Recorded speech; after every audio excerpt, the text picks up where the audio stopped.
So my name is Miriam Axel-Lute. I'm the CEO Editor-in-Chief here at Shelterforce. Really excited to welcome you to this event. I'll be moderating today. My pronouns are she, her.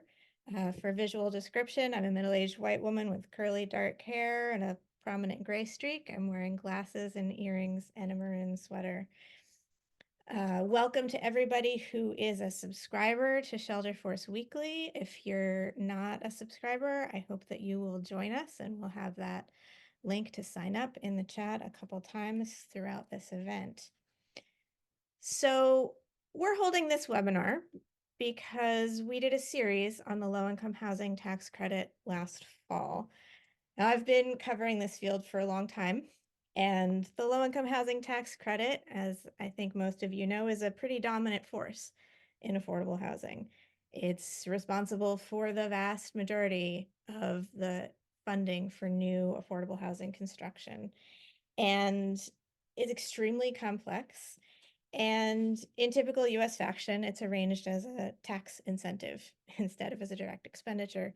And we've been hearing from a lot of folks who were frustrated with not being able to talk a little more candidly about the ups and downs of the tax credit and how it functions in the affordable housing world.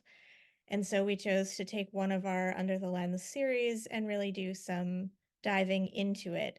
And for us, that encompasses a range of things. So we did some explainers.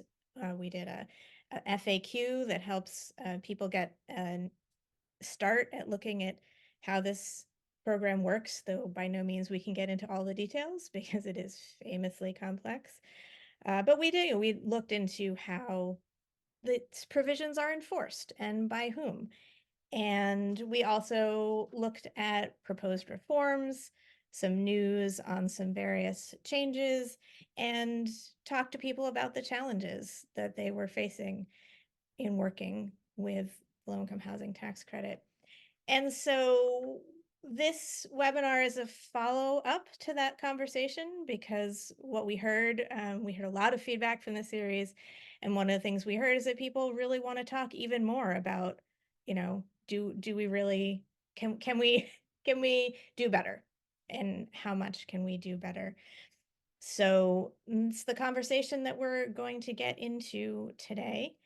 Just a little bit of webinar housekeeping. Yes, this will be recorded and you will get a chance at the recording as well as a transcript. Also, the chat log will be saved. And please use the chat in order to ask your questions. We have someone monitoring the chat and we will bring up questions for our panelists to discuss at either a time when it connects with what we're saying or in the question and answer time that we're saving at the end. So please engage with each other in the chat as well and direct questions to us. And we will look forward to getting to as many of them as we can. So now I'm going to turn to our panelists and let them introduce themselves and just start off giving us a little bit of context as to their relationship to the low-income housing tax credit, where they're coming at this conversation from. And let's start with Amee. Hi, everyone. My name's Amee Chew. Thank you for inviting me to be part of this panel today. My pronouns are she or they, and I'm a senior research analyst at the Center for Popular Democracy. Just to provide a visual description of myself, I have black hair and I'm wearing a white turtleneck. The Center for Popular Democracy is a national nonprofit that promotes equity, opportunity, and dynamic democracy in partnership with a network of 50 base-building organizations, alliances, and progressive unions across the country. We have a housing justice cohort of 27 affiliates across the country who in 2020 decided to start organizing against shared corporate landlord targets nationally. And in 2021, a dozen of our housing justice affiliates started Renters Rising, which is now a national tenant association of over 17,000 renters with corporate landlords. Last year, we launched a national campaign to push for green social housing as a critical and lasting solution to our affordable housing crisis and rising homelessness. We are organizing not just renters, but also unhoused people. In 2022, Blackstone purchased 90,000 units of LIHTC homes across the country from AIG, and our affiliates have begun organizing tenants in these LIHTC properties invested in by Blackstone. In my role at CPD, I provide corporate research and policy analysis to support our affiliates' tenant organizing and housing justice campaigns around the country.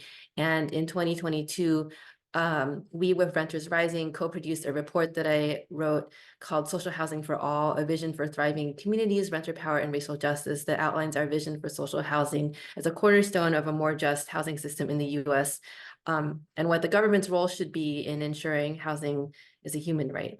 We believe housing must be decommodified and treated as a public resource for people, not profit. Thanks. Thanks, Amy. Oksana? Hi, everyone. It's a pleasure to be here. Super thankful to be in a space organized by Shelterforce. Shelterforce is the place where I learned most about what I know about LIHTC. So looking forward to the conversation. My name is Oksana Mironova. I use she, her pronouns, and I'm a senior policy analyst with the Community Service Society of New York. Before CSS, which is an anti-poverty organization that works in New York City and New York State, I worked for Enterprise Community Partners, which was a LIHTC syndicator, and I've worked for a couple of community development corporations too that developed their portfolios with LIHTC. Now that I work on broader policy and not for an affordable housing developer or a LIHTC syndicator, I feel like I have a little bit more space to speak about LIHTC maybe more candidly. Great, thank you. And Alan? Hi, I'm Alan Mallach. I'm a senior fellow with the Center for Community Progress. I use he pronouns, and I'm an older white man with a full gray beard. There are a lot of us around, more every day. And I work for the Center for Community Progress, which is a national organization that focuses on the challenges of problem properties, especially vacant, but also dilapidated occupied properties, and distressed, struggling neighborhoods. We work all over the country and try to help people in their communities make change happen. And I've been involved in housing issues for, oh gosh, well over 50 years.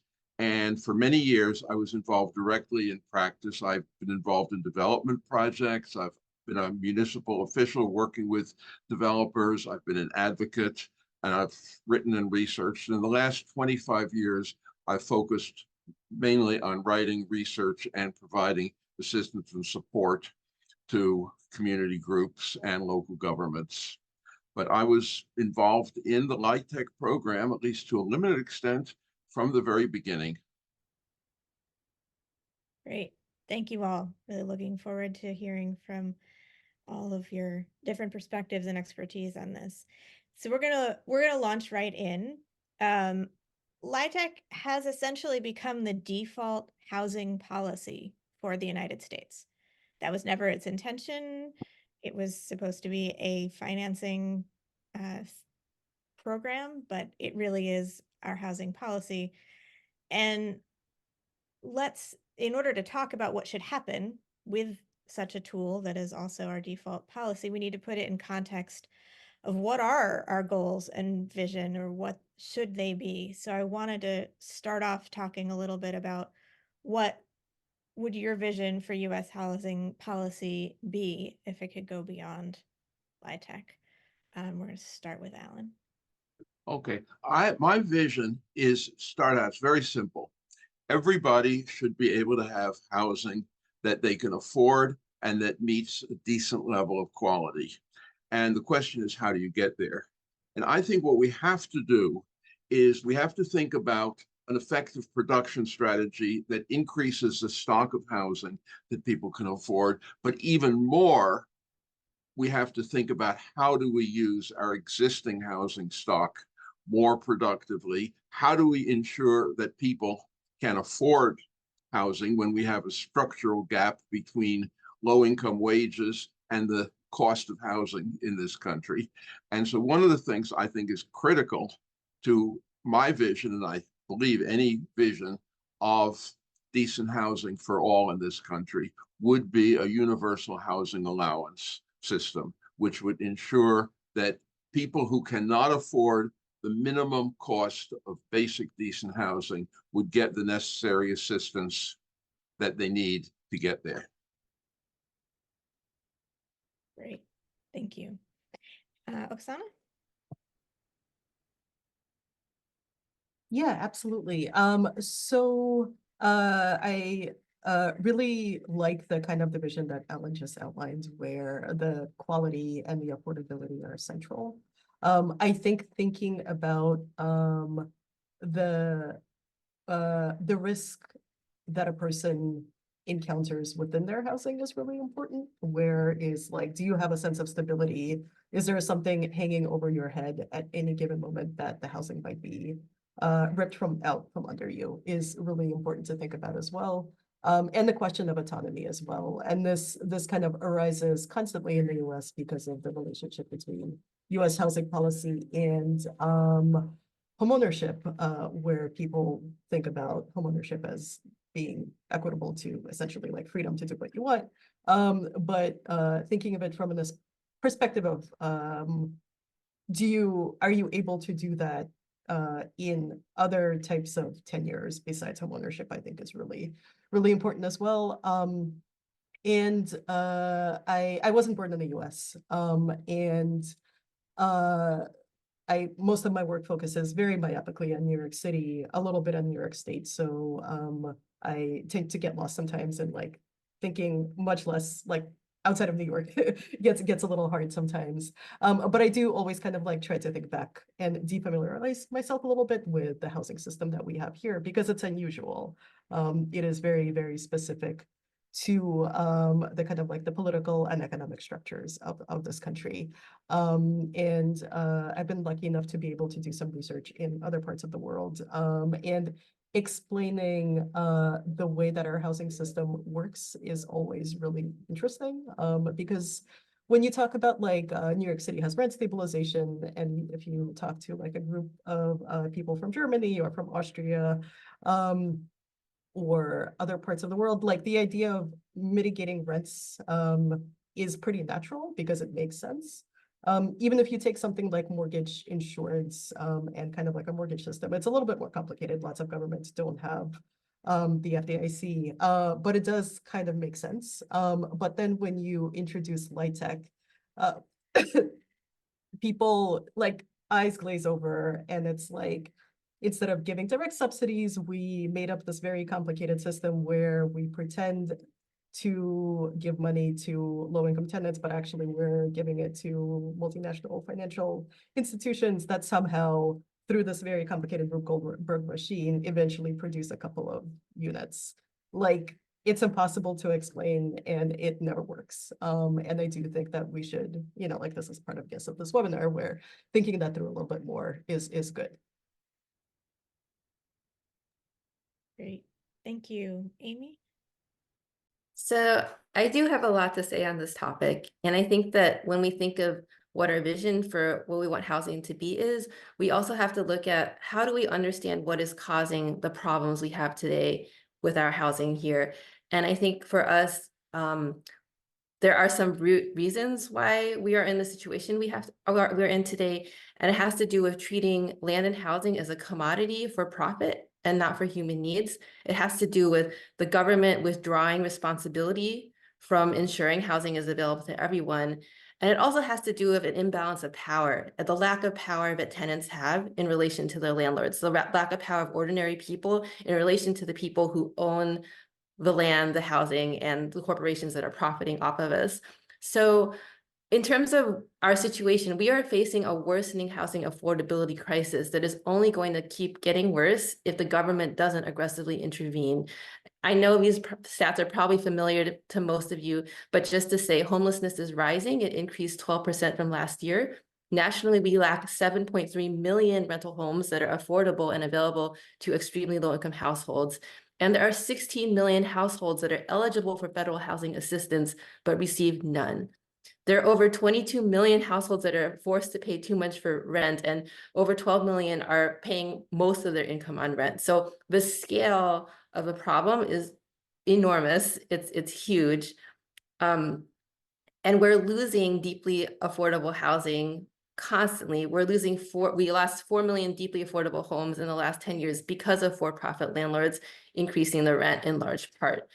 So today we have a housing system in the US where corporate landlords and for-profit investors are overrunning our housing system, and their influence has ripple effects throughout it. Even when it comes to providing affordable housing, through their involvement in Section 8 and LIHTC and other public-private partnerships, these for-profit actors are increasingly steering our affordable housing provision and creating this affordable housing industry.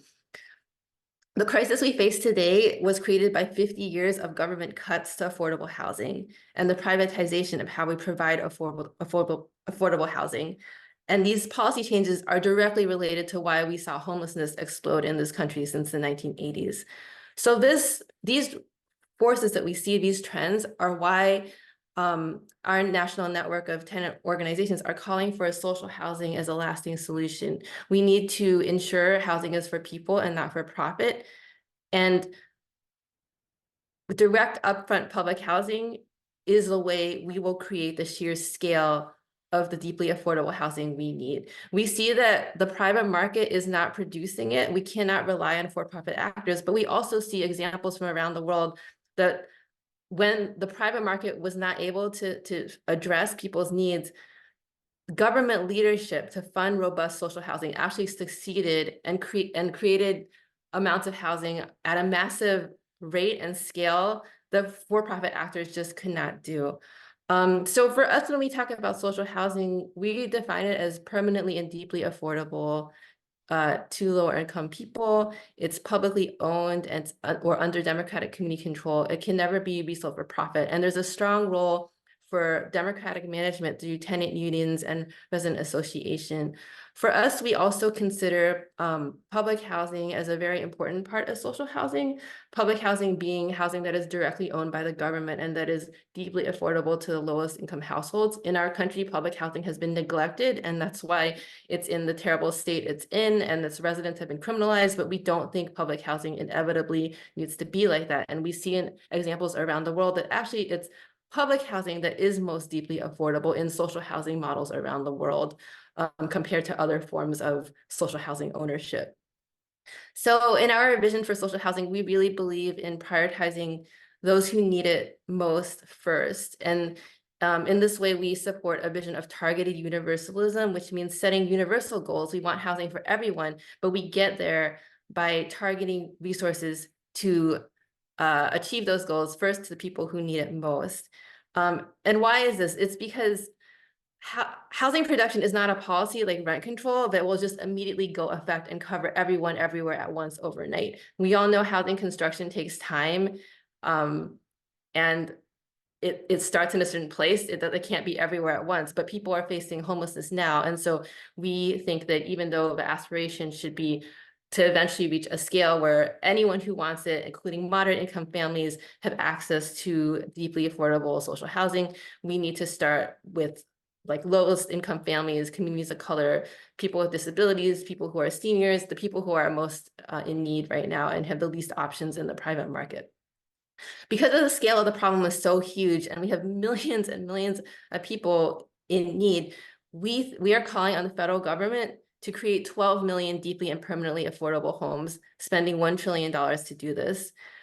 And I know I'm out of time, so I won't go into details, but we think this rate of production is actually reasonable. Like we've seen other countries do this to the public sector where, like, for example, when Sweden built 1 million homes in the span of 10 years, compared to the size of the population, if we were building at the rate of Sweden's public housing program, we could achieve 42 million homes in 10 years. So we're asking for 12 million deeply and permanently affordable homes. And then we also believe that public housing needs to be fully funded and repaired and greened and modernized, and the government needs to contribute the $180 billion to do that. So basically, in summary, we think that the policymakers and the government really need to limit the role of profit in our housing system at every level, whether that's from finance to construction to ownership and preservation. We'll need finance infrastructure to support this. And so that will include redistributive taxes like the mansion tax that LA passed to tax real estate luxury transactions, to tax the rich. We'll need public banking. We'll need robust public land banking. We're calling for like government infrastructure and agencies like an Office of Social Housing Development Authorities to provide just the infrastructure to acquire property for conversion into permanently affordable housing. But in essence, we think that we have the resources. We already spend, $600 billion annually in the mortgage interest tax deduction to subsidize the wealthy homeowners. We already subsidize for-profit investors through programs like LIHTC, and we spend way much more on this than we actually spend on affordable housing to the poorest. So we think it's a matter of changing priorities and redirecting spending to those who actually need it. So besides these above like funding changes, we also think that tenant protections need to be at the center of this. So having rent control, just cause eviction, the right to counsel, the right to organize, and the right to negotiate, to have mandatory collective bargaining between landlords and tenant unions, policies that have better penalties for corporate landlords, policies that counter speculation, through anti-speculation taxes and so on. So yeah, just in summary, we think that tenant organizing will be the driving motor for a lot of these transformations, and the democratic accountability and promoting tenant organizing is going to be central to that. Great. And we will have time to get into some of the details of these things as we move along. But so this is our vision, right? Our vision is this setup where we have actually fulfill the housing needs of the people who need it in a way that says the government has taken responsibility for this and is not just putting people in houses, but making sure, as everybody said, that stable, have agency and control over where you live and are living in a decent place. So, but we're here to talk about the low-income housing tax credit. And so how does this tax credit, which is pouring lots of money into the affordable housing construction, whether it is today or, if we expanded it and we had enough or we tweaked it, how is the tax credit advancing us toward that vision? And how is it failing to advance us toward that vision? And how did we get to a place where there's a disconnect between our primary financing tool and the way that it's functioning to serve that vision? I'm going to start with Oksana. Yeah, absolutely. From my perspective, it feels like if the vision is either decommodification of housing to the tenor that Amee described, or even the availability of affordable and decently comfortable housing to what Ellen spoke of initially. LIHTC, the point of LIHTC is not to achieve either of those things. It is very much not a decommodification program by any means, and that's by design. Like I'm sure most of you in the room know that LIHTC was a tax cut that was sort of like added to the 1986 Tax Reform Act under Reagan. And it is very much a program of the 80s and of Reaganomics, where the point is to transfer wealth to large financial institutions, not to produce low-income housing. And the design of the program kind of speaks to it within itself. I mean, it's housed within the Department of Treasury. It sidelines HUD, while LIHTC kind of haphazardly grew throughout through the 1980s and more so in the 90s and the 2000s. Like Amee mentioned, HUD funding was cut over and over again by 75% through the Reagan presidency, but then continuously under both Democratic and Republican presidents afterwards too. So the point is not to produce low-income housing. At the same time, both localities that lost a ton of money over the last 50 years for all sorts of social programs and CDCs have figured out how to use it. It doesn't, by no means am I saying that like no good housing gets produced with LIHTC, it does. But I think that if we're trying to fill a broader need and not the very particular need that LIHTC serves, thinking about having a more intentional housing system is something that we need to do because LIHTC was never intentional. It just kind of filled a bunch of space and created a system where every other type of low-income housing program essentially orients itself around LIHTC in affordable housing deals. So thinking about a way of moving away from that is really, really important. So that's kind of like one part of my answer. And the second part of my answer is the kind of like the ideological positioning of where like LIHTC is not neutral, nothing is neutral, no political program ever is. So it creates this uneasy alliance between large financial institutions that benefit from the tax credits and people who develop affordable housing and the tenants in that affordable housing. I think that it's not kind of like politically realistic to assume that the needs of all of those actors are the same. So what this looks like on the ground is where a community development corporation that's grassroots, that's doing everything right, may want to do the best that it could by its residents, by the people who make up its community. If you're trying to do that and also develop LIHTC properties, you just can't. Like you can't do both of those things.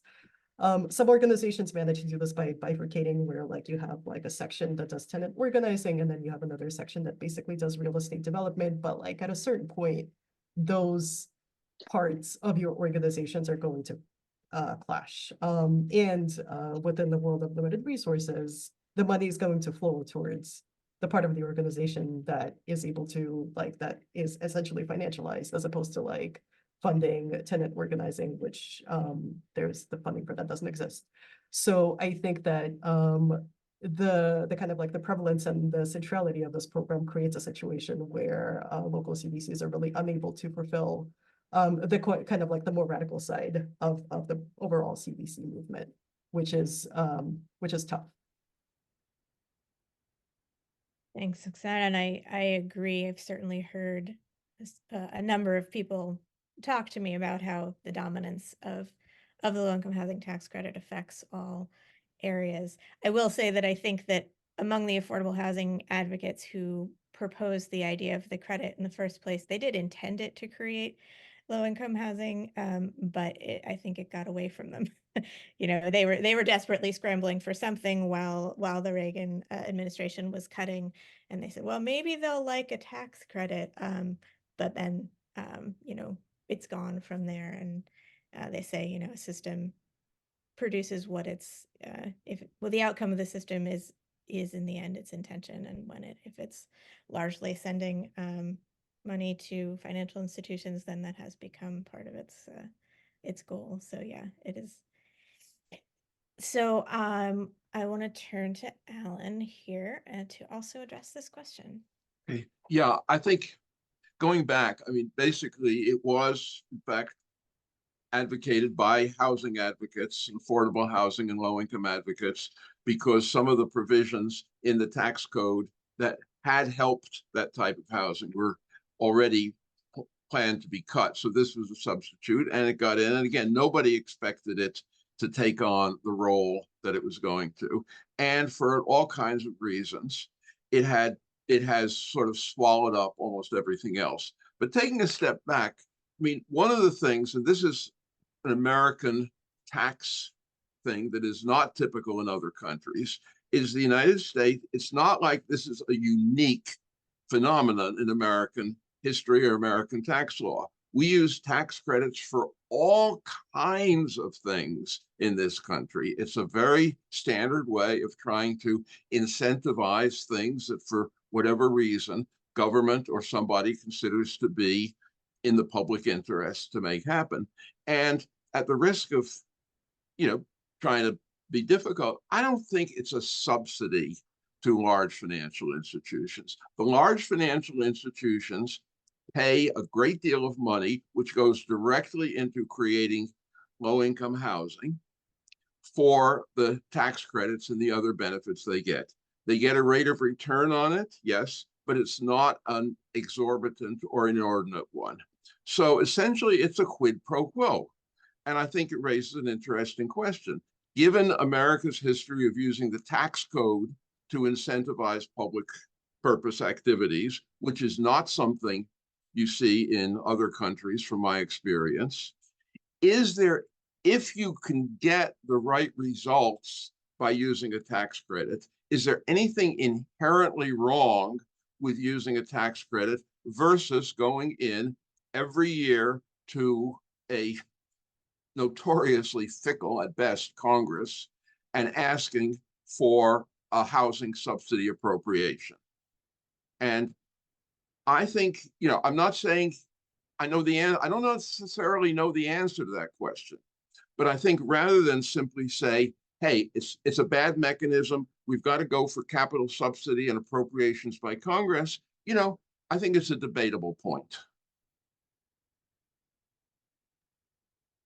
Alan, I'm interested, and it's certainly, we should examine that. There must be a profit involved or they wouldn't be doing it. Oh, yes, there's a profit. Oriented. We live in a capitalist country, for heaven's sakes. Of course, there's a profit. But compared to other investments, it's not an inordinate profit. It's not like they're making 20, 30, 40, 50% returns on this money, on these projects. Let me clarify.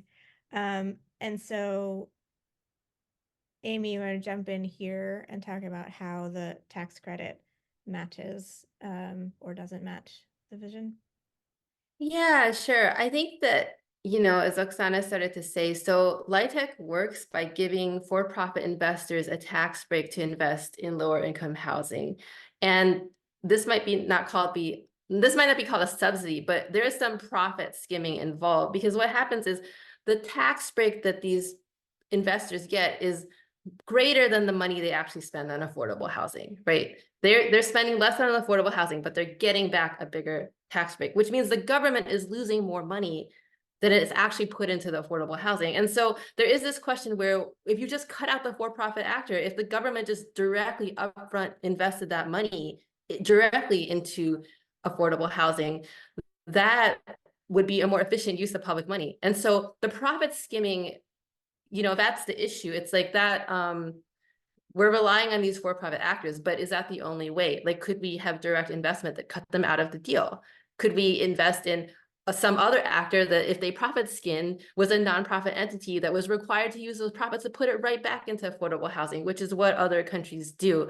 But I just wanted to say about the system too, that the way LIHTC is set up, it only requires temporary affordability, right? It is not required to create permanently affordable housing. There's some states like Vermont that have passed their own laws requiring permanent affordability, which is a way of reforming LIHTC to improve, right? But as it is, it only creates temporary affordability. And what that means is that we have public subsidies or tax breaks that are enriching corporate landlords at the expense of low-income tenants without creating deeper, lasting affordability.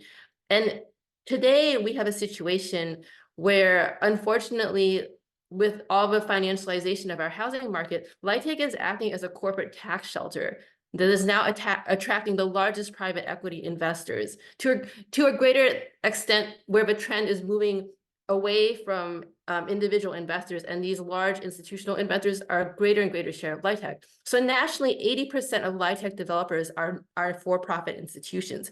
And when it comes to the investors, so there's a forthcoming report by Urban Habitat and East Bay Community Law Center that's going to be released this month.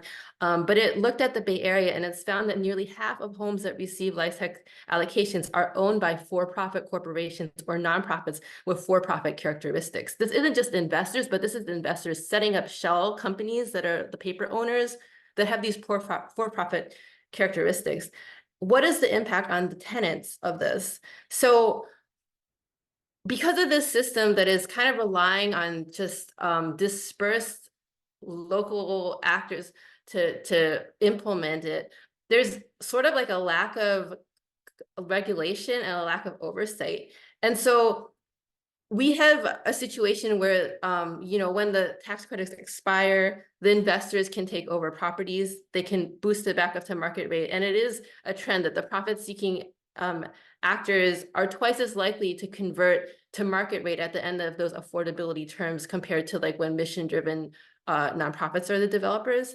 So there's that trend. And then even besides the expiration period, even when those tax credit restrictions are still in place, even when affordability requirements are still in place, LIHTC affordability standards are so loose that investor owners are making a profit from rent increases and evictions.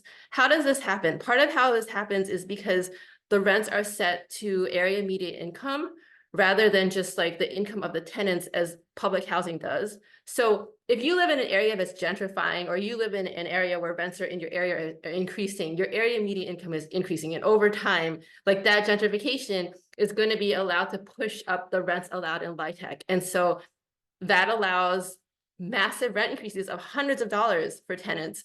And unlike in other like public housing, there's no limits to how many rent increases people can have. There's no rent stabilization in LIHTC buildings. And so there's rent increases that happen to force people out, both legal ones as well as illegal ones. There's a neglect of maintenance and habitability conditions. There's charging fees and penalties. A lot of the issues we see of the corporate landlords do in the for-profit sector have permeated into LIHTC now because of the lack of oversight and because these for-profit actors are their goal is to make a profit. And so they're taking advantage of the situation. So there's that situation for the profit actors. I think that aside from the kind of way the trend is heading today, it's been a long-standing issue from the beginning that unfortunately LIHTC is not the most economically efficient way of producing affordable housing. We know it's so hard for nonprofit developers to piece together all the funding they need because LIHTC doesn't cover everything. And you know, we know on average, like they have to pull together an additional 3.5 funding sources and from maybe in some cases many more than that. And this takes a lot of time. When for-profit developers are involved, they use this as a pretext to increase developer fees. But there's inefficiencies built into that model because of the lack of sufficient upfront public funding. There's data about how maybe as much as half or less than half of LIHTC households are extremely low income. I know that there's contesting data that may contest that, but the point is for extremely low income households to access LIHTC, most of them need a Section 8 voucher on top of that. So again, it's not especially well targeted, and then as noted before, because of the way rent is defined, people can easily be pushed out. There can be rent increases, and people can be gentrified out. So when it comes to tenant conditions, I think there's a lot more to say about just like the lack of tenant protections, like in terms of a strong just cause eviction policy, in terms of like the habitability conditions. And I could go into the policies creating this, but I'll also just talk about the conditions tenants are facing. So it's a trend across the country, unfortunately, that there are price hikes of hundreds of dollars that tenants are facing sometimes. We have affiliates organizing in the Blackstone LIHTCs in Arizona that are finding severe plumbing issues. They're finding retaliation against tenants in the form of thefts of personal property by management, just disrespect and harassment, and a lack of accommodation for people who are seniors or disabled because of the lack of just like regulations and requirements around that and government oversights. Interestingly, there's also been found a high percentage of of non-occupancy in some of these Blackstone LIHTCs. Possibly like 50% of the units were unoccupied in one of the big buildings, suggesting a high turnover rate. But yeah, I know I know there's more questions, and I think there are ways the LIHTC system can be improved to make the outcome of it look more like permanently affordable housing with strong tenant protections. But at the same time, I think there's ways that the financing mechanism relying on tax breaks and for-profit actors creates tensions between the goals of really putting the public interest first versus like the kinds of exploitation that happens when profits-giving parties get involved. So I'm hearing you say, Amy, is one of the issues is putting such a large portion of our affordable housing into the hands of non-mission-based actors, especially when the tenant rights are not strong, which we have written about. I wanted to note there was a disagreement or a question in the chat about rent regulation, saying, well, no, the rents are very strictly regulated. And I just want to clarify that I believe what the panelists were saying is that, yes, they are very strictly regulated to the AMI, but the area median income can increase in an area without the tenants' incomes increasing. And then the rents do go up even if the tenants can't pay them. And in fact, in some places, and we've written about this, unlike in a standard lease situation, you can even have your rent increased mid-lease in a low-income housing tax credit property if there's a particular provisions for that if the area median income has increased. So there are a lot of regulations on those rents, but they are not sufficient to make sure that the rents don't suddenly become unaffordable to the residents in them because they're based on something other than residents' income. So I just wanted to clarify that. And Oksana, I know you had a clarification you wanted to jump in with also.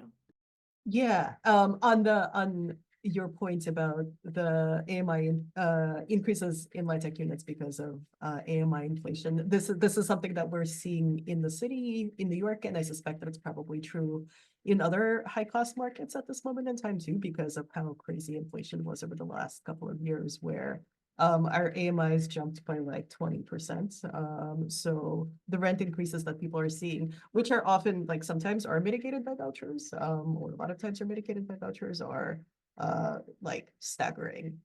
But at the same time, we're kind of back to the same thing that I feel like we've been kind of circling around, which is that cost is being covered by the government. So there is the continuing problem of this program being extremely inefficient and the costs coming out of federal coffers one way or another, even though they're not a direct subsidy. But I wanted to come back to a point that Alan made, which I think is really fair, that the kind of like the problem of having to go back to a pretty hostile federal government and fighting over appropriations every single year versus having this program, which kind of like inefficiently but turns over and kind of like expands does its thing, even though like I still posit that it's still a subsidy, even though it's foregone tax revenue, because it's money that tax revenue that the government is not collecting. But whatever, it is money that we're not seeing. But I think that the kind of like the problem there is more a political one than a housing policy one, where the problem at hand is that we need a federal government that functions better and functions differently. And we're not going to get there tomorrow. And I think that there's been some stuff in the chat about how like, yeah, like what we have now is not going to agree to build 12 million units that are permanently affordable right now. But at the same time, I think that if we don't ask for it, we're never going to get it. And just kind of accepting the fact that we have this pretty shitty program that works really poorly and doesn't make any sense is the best that we could get is pretty depressing. And maybe like a little bit more like in a like realpolitik type of approach to this, thinking on the local level is the best that I can do, where this administration or whatever comes in 2024 is probably not going to give us all the social housing we want. But it is much more possible to push large local and state governments to do this. It's a huge fight. New York State's government is not like a socialist paradise, but I do think that there is a lot more kind of like potential to organize around this issue that is much more difficult to do on the federal level at this point in time. I'd agree with the last point. I think it's important. It's important to organize at the state and local level. But I think, key issue, to make a distinction between housing policy and politics is not meaningful. Housing policy is totally ingrained with politics and vice versa. And there's no way out of that, regardless of what society or what country or what kind of system you operate on. So we have to look at what are the tools we can work with in the country that we live in, the economic system, the political system. And we know that the political system currently is badly broken. We can only pray that someday it will get better, but that's a separate issue. But again, I'm going to come back, there is nothing inherent about for-profit housing versus nonprofit housing versus governmentally owned housing that makes it inherently different in the outcomes to the tenants. It is a function of how the housing is regulated, how the housing is managed. There are some for-profit operators and owners of LIHTC projects that do a beautiful job maintaining their properties and maintaining full occupancy. There are others that are rotten. There are public housing authorities that are an unmitigated disaster in terms of the conditions of their tenants, as well as nonprofits. A major reason why the LIHTC program has become so heavily dominated by for-profit corporations is not inherent in the program, but it's inherent in the fact that the capacity, the technical capacity to use the program, to get the credits and so forth, unfortunately, is in the hands overwhelmingly of for-profit entities. And there are only a handful of nonprofit entities in the United States that have technical capacity to compete effectively with the for-profit entities. So I think Now, the is issue, that partly due to the structure of the program, though?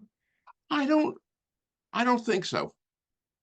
I think it's due to, I think more than anything else, it's due to a nonprofit entity that operates in a small area, especially if it's a neighborhood-based or a small city-based entity, simply doesn't have the ability to build the capacity. And groups like Bridge in the Bay Area and so forth that operate at a regional level and can develop the scale and the capacity are very few and far between in the nonprofit sector. I don't think it's inherent in the structure of the program. So You're talking about it's inherent in the scale yeah, of the program is aiming so scale is critical. So I think there's nothing wrong with trying to think for the long term in terms of how to create fundamental changes in the system.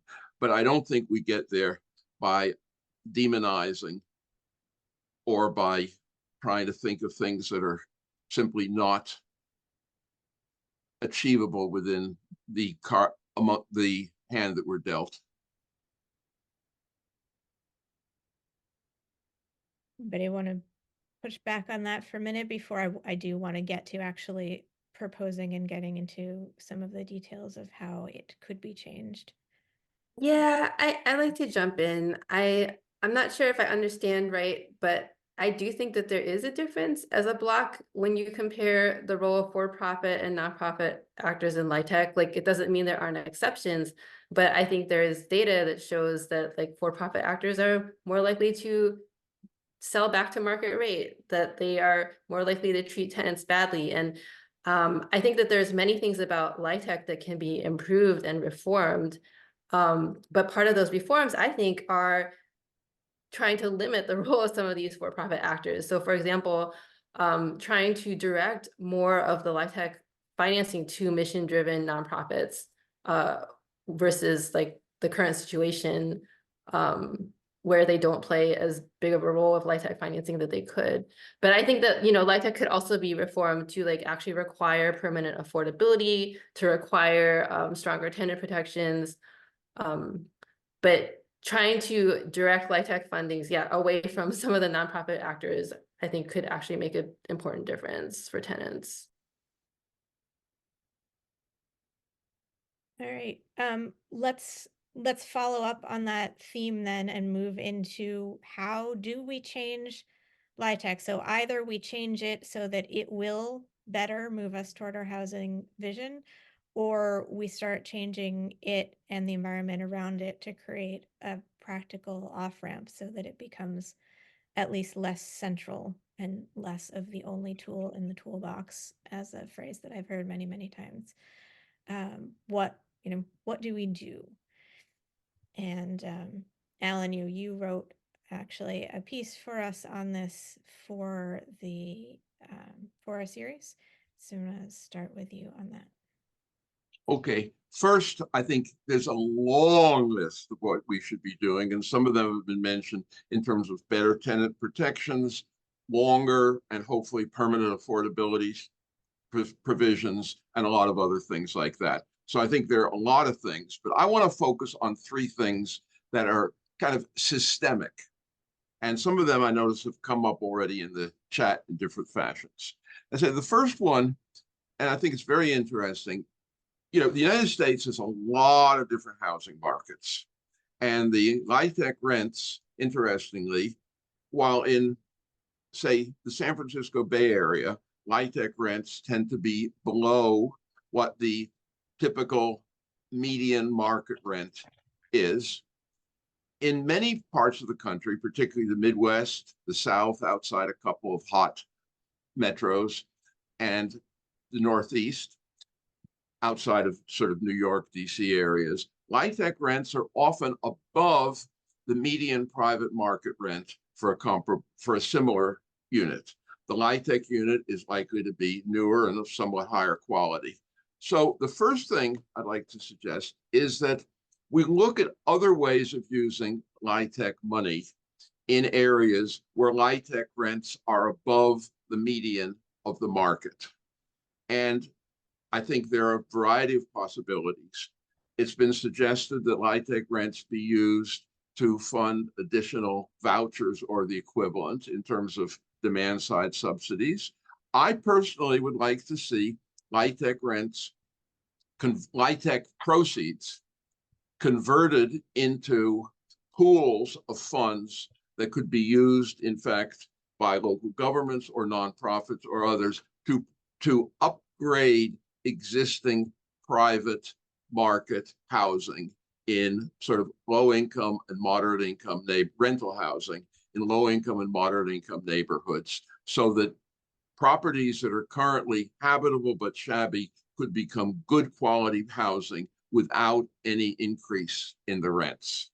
And I think typically, you know, LIHTC units are now costing $300, $400 and up $1,000, but for $30,000 to $40,000, or you could take an existing housing unit, an existing house or large apartment, and make it really first rate.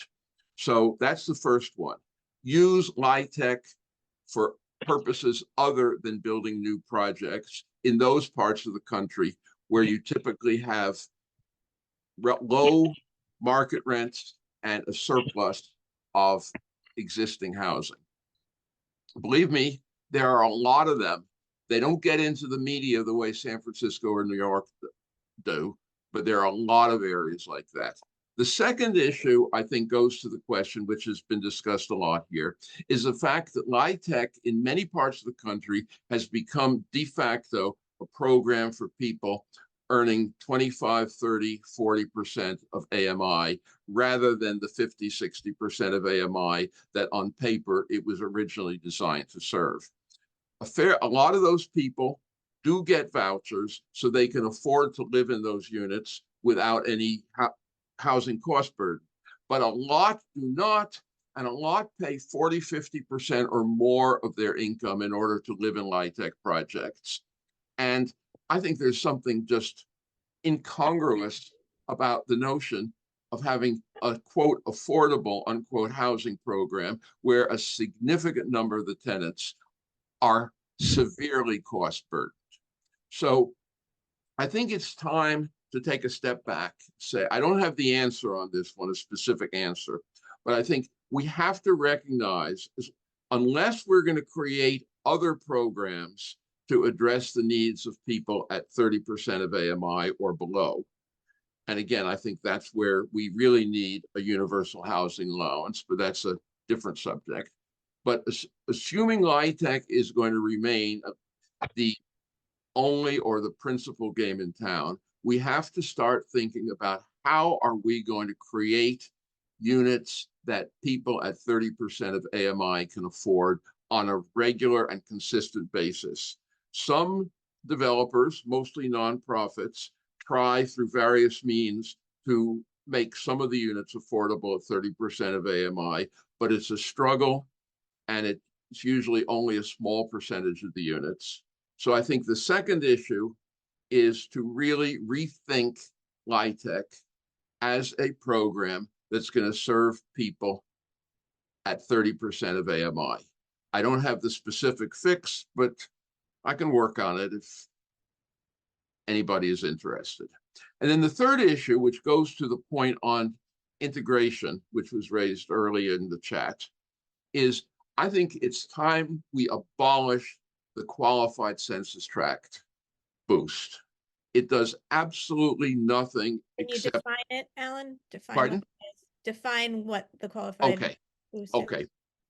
Basically, the tax credit program provides a 30% increase in the tax credit basis, which is a 30% increase, which how much people are willing to put into the program, into the housing projects for units that are built in so-called qualified census tracts, which basically means high poverty census tracts, areas where I think 25% or more of the population is below the poverty level.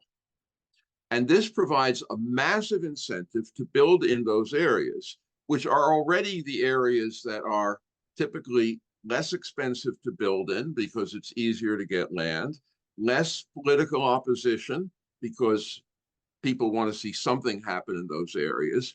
And so what you're doing basically is creating a massive incentive to concentrate LIHTC projects in areas which already have the highest poverty levels and the highest levels of overall economic distress. And I think what is, yes, as somebody points out, this was designed into the program from the beginning. And I think it was a mistake from the beginning, but here we are, almost 40 years later.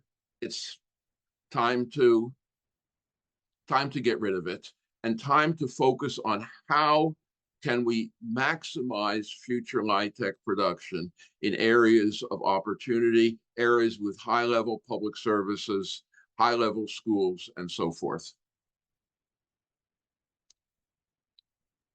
Great. Thank you, Alan. There's some really concrete ideas and places to focus on. And I agree, the thing about so many residents of LIHTC units themselves being cost burdened blows my mind. Yeah. So Amee, you were going to talk to us specifically about building some social housing financing models that can provide an alternative to LIHTC and how they can be practical. Yeah, I also just wanted to hop in just from a larger picture perspective about this issue of LIHTC tenants being extremely cost burdened still.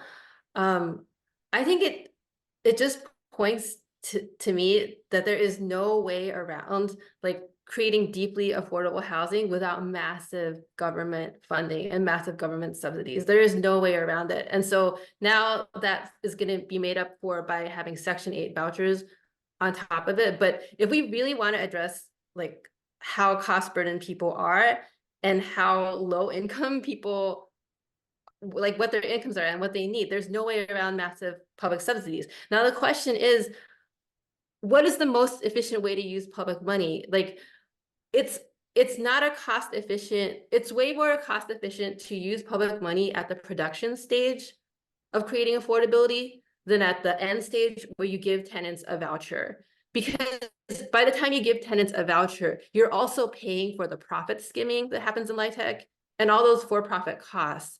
And so if you look at social housing systems around the world, they're also dealing with this issue where the more public money is aimed at the rental subsidy side at the end stage, the more issues of cost increases and rent increases and gentrification are not being addressed. But when public money is massively used at the production stage, that's when the market can be stabilized more. That's when it's more cost effective what our public money is going into.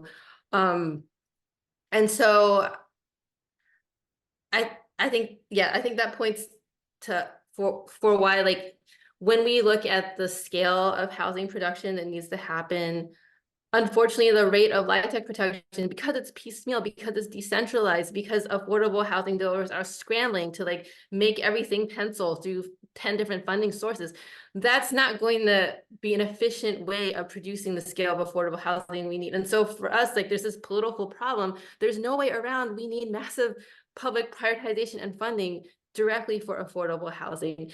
And I think Alan raises a really important point that, like, this is a political issue, and LIHTC kind of sidesteps the political issue by, we don't need political support to have this tax break system.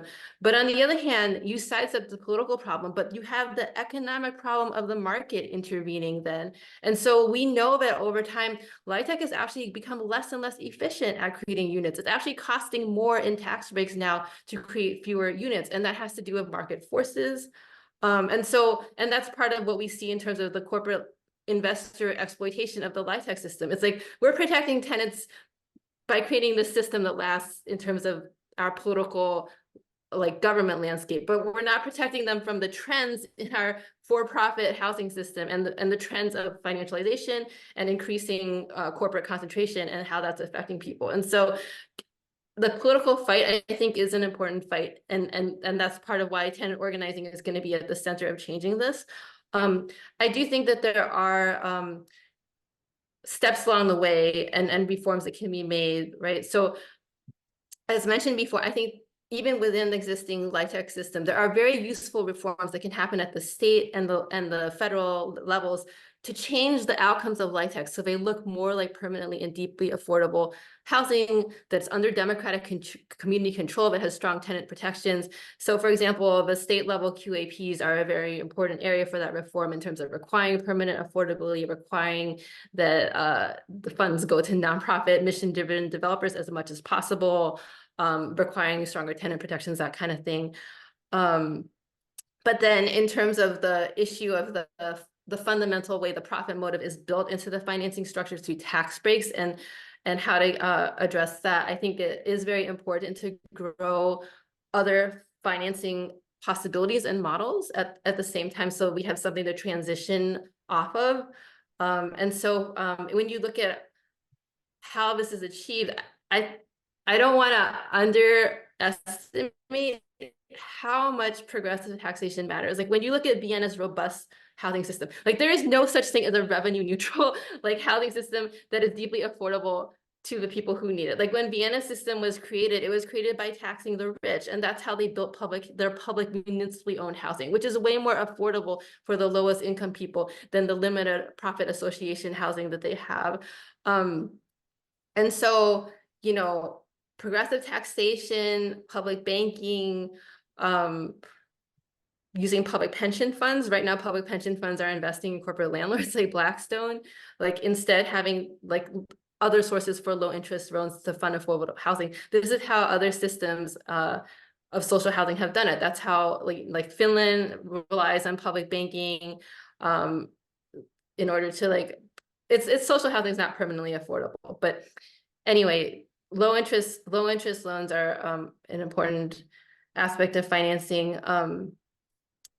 But I think that, you know, there's public banking in this country, where public land banking in this country, where the land is just sold off as a way of dealing with distressed neighborhoods to for-profit developers instead of like for affordable housing. So there is existing, I think Oksana can talk about this more too, because you worked on a great report in New York about some of these existing infrastructure that can be retooled, but there's ways that like tax delinquent properties of like habitability problems or that are vacant, that are corporate owned, there could be pipelines to convert these into permanently affordable housing in a way that tries to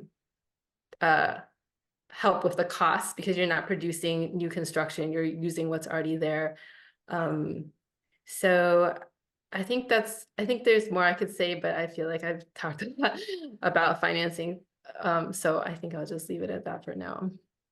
Okay, great. Well, we're gonna move to Oksana, who wanted to talk some about some things that are happening in New York State on this front, and then we're gonna move to our audience questions. Yeah, thank you for that. And yeah, I think Amy's points about kind of like diversifying the financial infrastructure that makes less speculative types of housing possible is super important. I think that overall, to kind of like go back to the original question, there's a good piece that Shelterforce published as part of like the LIHTC overview about how it's the only tool in the toolbox, and I would love for it to no longer be the only tool in the toolbox. It doesn't have to be a situation where we destroy it tomorrow and that's it.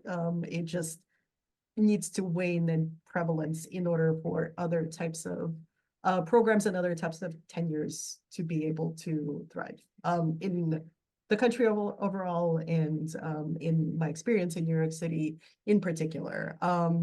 So a lot of the stuff that's happening on the local level in New York City and New York State is oriented towards thinking about like how do we do affordable housing in a way that doesn't necessarily involve LIHTC, doesn't necessarily involve a very, very complex system. And this goes back to what Amy was saying about like the way that all of this public profit is being sucked out through the kind of like the complexity of the system, and need to assemble a very complicated capital stack in order to make a deal work where you're not only paying the LIHTC syndicator and the developer, who's often the nonprofit for-profit developer that's taking a huge fee, but you're also paying bond financing fees to multiple agencies and etc. So if you centralize it, it's easier because there's not all of this money that's getting going to all sorts of real estate adjacent institutions that aren't necessarily fulfilling a role that has anything to do with housing people. So one of the bills that we have pending that again, under no illusion that it's going to happen tomorrow, this is an organizing tool as much as anything else, is a social housing development authority bill on the state level that would produce social housing and stay very flexible, because New York State is complicated. So we have New York City, which is a high value market, but then we have places in the North Country close to the Canadian border that are super rural. We have cities where the land market is pretty low, where there's a ton of vacancy, where the properties are not worth that much. This was the case in New York 25 years ago. So this is like, it's not a permanent state. These things change. Creating a social housing development authority that is flexible enough in order to work in every single type of market, and to collaborate with CDCs that are strong in certain places, and to fill a role of basically just being a public developer in places where that infrastructure doesn't exist at the community level. That is the kind of like the primary thing and the primary bucket that we're putting our energy into, in terms of creating a system that hopefully functions better than what we have now. Great, thank you.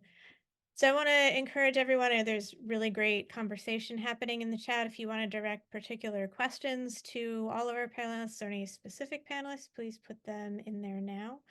I'm going to pull out a couple that have been put in as questions so far. There's been a question raised, and I think this may be a proposal of how to change things, or would it change things specifically, which was a question about raising rents based on cost of living increases as opposed to area median income. And I'm going to say, I don't know if the person who asked that question intended or not, but that sounds like rent control to me, which does in fact apply to LIHTC housing if it's in existence, unless it's been explicitly exempted.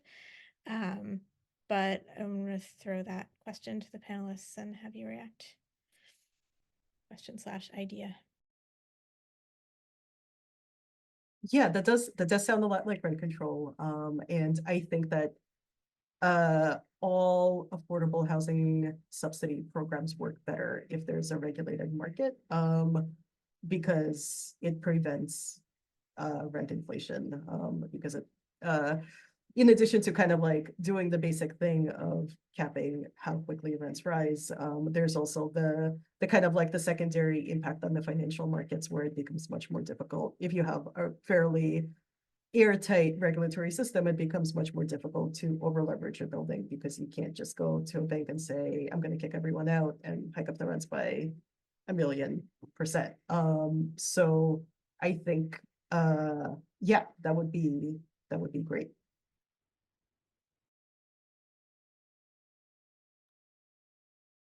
Anyone else? Sorry, I missed part of the question, but I think I would just only add to what Oksana said, that like for example, in California, where there's a rent cap or rent stabilization, it actually exempts affordable housing like LIHTC. And so tenants in LIHTC have actually been having to organize at the city level to pass like an anti-act like rent stabilization that specifically includes them. So just something to look out for in terms of policy, to make sure rent stabilization definitely includes affordable housing like LIHTC also. Great.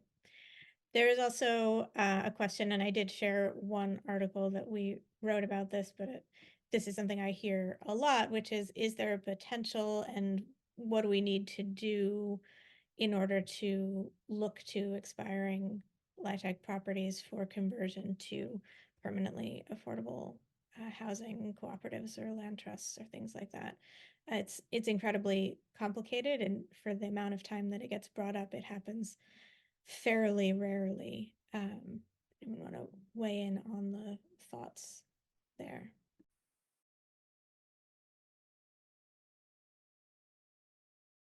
Yeah, I think that's important. And I think that policy change to make that easier is also important too. So I know there's lots of proposals for strengthening like the community or tenant opportunity to purchase. I think requiring permanent affordability from the beginning, like Vermont does, is also important.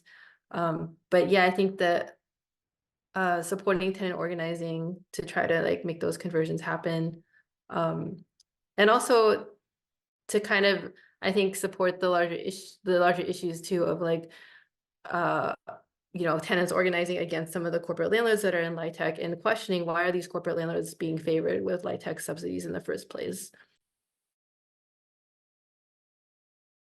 I think this question is related to that on the front of using various tenant protections to improve the quality in LIHTC, but someone is asking about history of, is there any precedent for tenants using habitability standards to maybe get tax credits revoked and grab community control of those spaces? And so I'll say we wrote a little bit about the enforcement process, the sort of opaque enforcement process for LIHTC standards in our series, but I wonder if any of you had heard of any examples of that or had any thoughts about its use. It's a really interesting question. I think that as far as I understand, it is, I mean, there's the kind of like the problem of organizing within LIHTC properties. And it obviously happens, like Amy was saying, tenants organizing to be included in tenant protections that exist for all other tenants in California.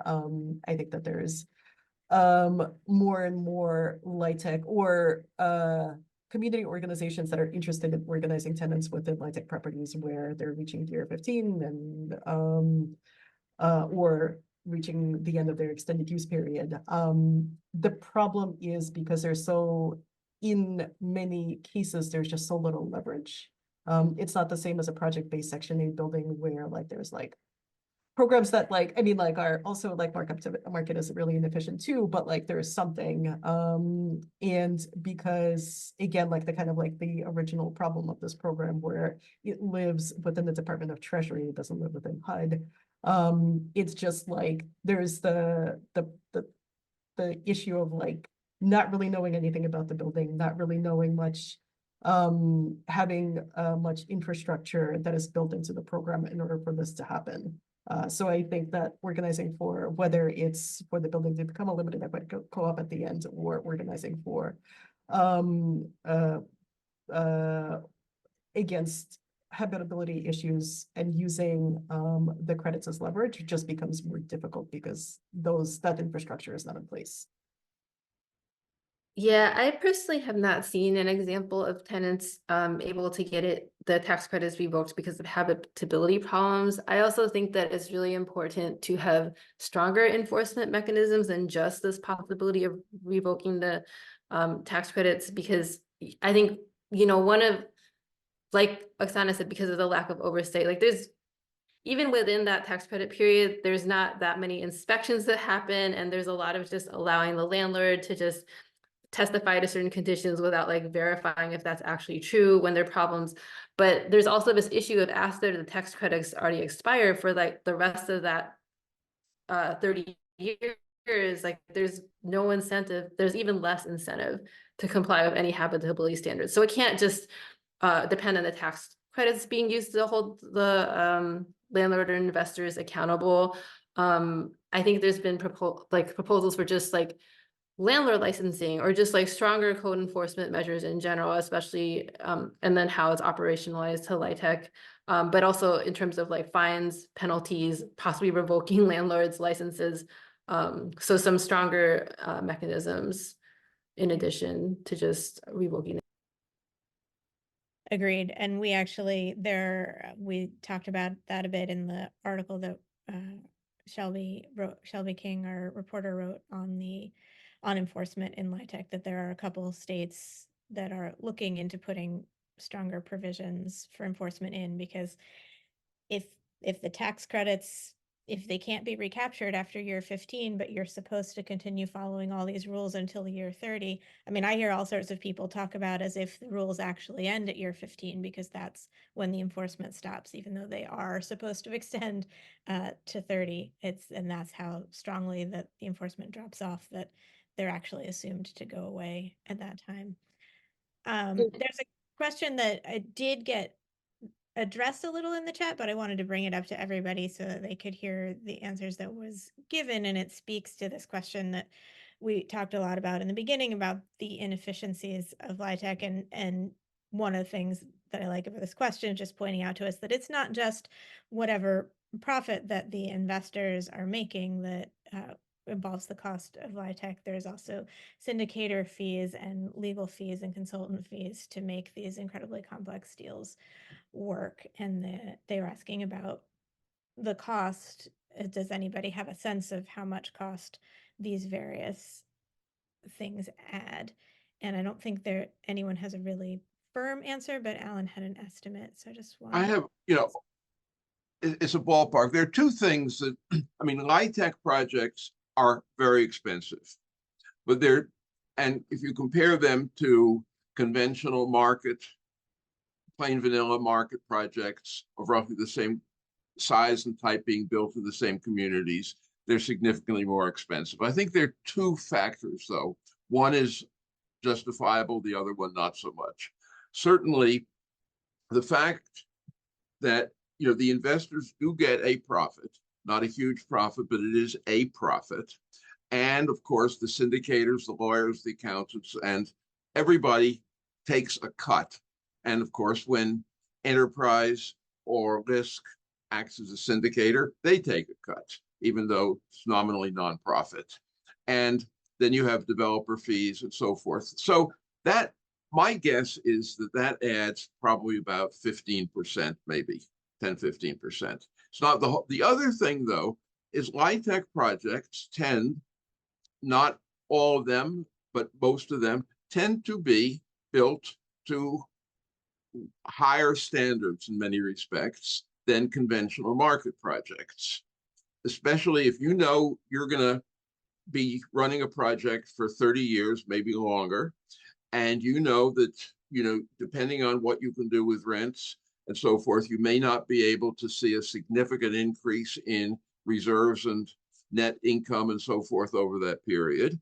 You try to build the initial project with things like heating systems and plumbing systems and so forth that are going to last longer than a developer who might be looking at a 15 or a 20-year horizon and looking at steadily rising rents to replace those systems is looking at. So that's another factor, and that probably accounts for another maybe 10-15%. In addition, LIHTC projects tend to have, especially if they're built in deeply distressed neighborhoods, the maintenance and operating costs that go into the operating budget tend to be significantly higher than the norms in the private market. So the upshot is you have a much more expensive product, but most of it is not a function of the profitability, as it were, of the project to the investor.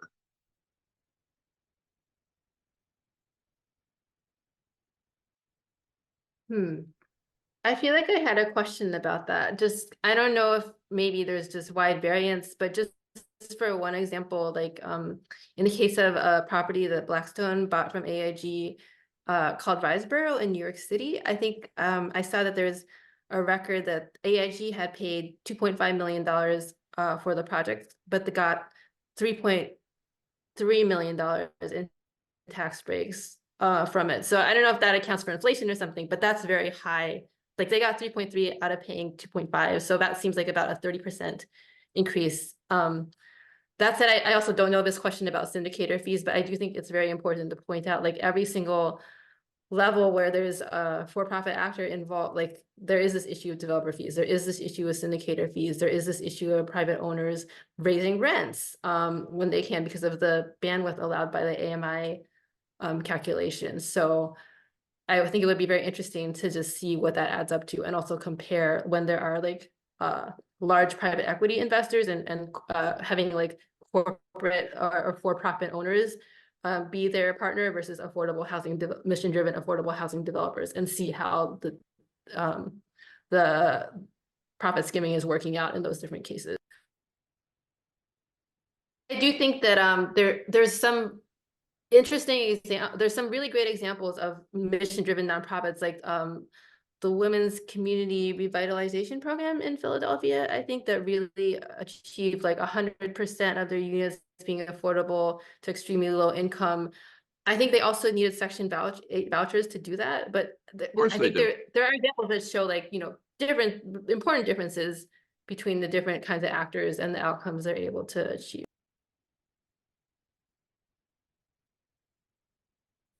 Great. We are coming close to the end of our time. So I'd like to give you each just lightning round, 2 minutes, any thoughts that we haven't gotten to, anything that you want to leave our listeners with. Amy? I think it's just that we need to decommodify housing and limit the role of for-profit investors and really consider what's happening with the financialization of housing. Like, what is the impact of these big private equity investors in a system like LIHTC, and that we can improve LIHTC and try to create more permanently affordable, deeply affordable housing out of it with tenant protections. But there's no way around that we need massive public funding and direct funding for deeply affordable housing if we're truly going to address the housing crisis at the scale that our communities need. Great, thank you. Alan? I think ultimately there's a political issue here.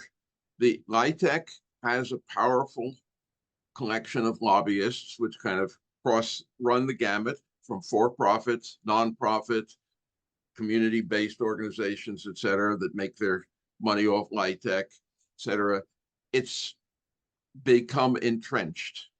I think the key is ultimately, if there's going to be any significant change, is going to be to come up with a political movement that can be powerful enough to make change happen. And I think it's worth pursuing. The state level, I think, is critically important, as Oksana mentioned, but also at the federal level. I mean, at the moment, things look pretty grim, but we can't assume that they're going to be like that forever. So I hope not. Yeah, me too. I hope things will get a little less grim. Yeah, I mean, I think that this can't this program that sort of ballooned and took up all of this space because as other programs, federal programs in this country waned, can't be the thing that we all hang our hat on. There have to be alternatives, and I think like honesty and intentionality about what it is that housing programs try to achieve, which I think is something that often gets lost, where the goal of what are we actually trying to do here gets muddled because of politics.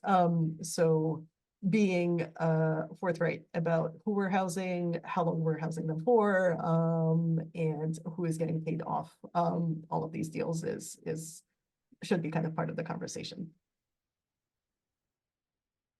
Great. Well, thank you all so much for coming and bringing your thoughts. Thank you to everyone who joined us, participated in that really active and useful chat. Please do connect with us, look for the video and everything that we will send out afterwards.